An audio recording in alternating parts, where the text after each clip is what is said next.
ಬಹಳ ದಿನಗಳಾಯ್ತು ನಾವೆಲ್ಲ ಹೀಗೆ ಒಟ್ಟಿಗೆ ಸೇರಿ. ಹೌದು, ನಾವು ಊರಿಗೆಲ್ಲ ಹೋಗಿದ್ವಲ್ಲ, ಅದಕ್ಕೆ ಒಟ್ಟಿಗೆ ಸೇರಕ್ಕಾಗಿಲ್ಲ. ಮತ್ತೇನ್ ಸಮಾಚಾರ?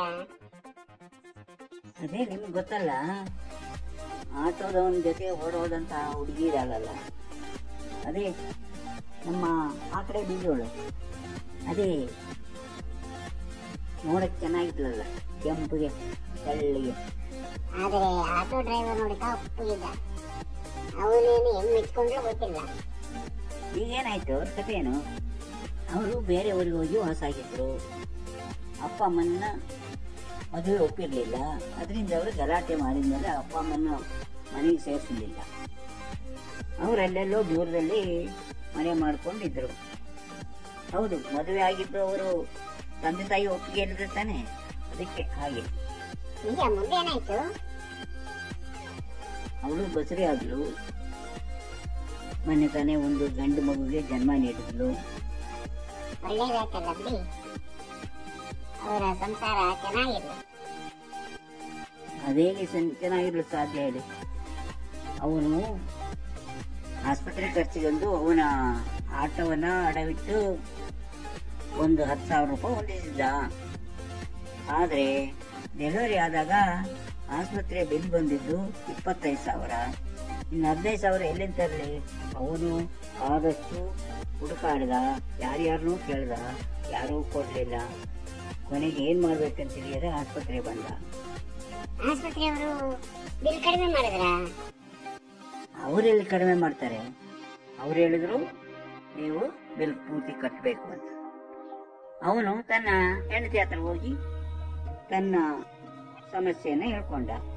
ಅದಕ್ಕೆ ಅವಳೇನ್ ಹೇಳಿದ್ಲು, ನಿಮ್ಗೆ ಆಸ್ಪತ್ರೆ ಖರ್ಚಿಗೆ ಹಣ ಇಲ್ಲ ಅಂದ್ರೆ ಯಾಕೆ ಇದನ್ನೆಲ್ಲ ಮಾಡ್ಬೇಕಾಯ್ತು? ಅಷ್ಟು ಬುದ್ಧಿ ಇರ್ಲಿಲ್ವಾ ನಿಮಗೆ ಅಂತ ಕೇಳಿದ್ಲು. ಅಷ್ಟಕ್ಕೆ ಅವಳ ಮಾತು ನಿಲ್ಲಿಲ್ಲ. ನೀವು ದುಡಿಯಕ್ಕೆ ಸಾಧ್ಯ ಇಲ್ಲದಿದ್ದವರು ಇದಕ್ಕೆಲ್ಲ ಹೋಗಬಾರ್ದಿತ್ತು. ನನ್ಗೇನು ಗೊತ್ತಿಲ್ಲ, ಇವತ್ತು 4 ಗಂಟೆ ಒಳಗೆ ಬಿಲ್ ಕಟ್ಟಿ ರಿಚಾರ್ಜ್ ಮಾಡ್ಕೊಂಡು ಹೋಗ್ಬೇಕು ಅಂದ್ರು. ಅವನೇನ್ ಮಾಡ್ದ?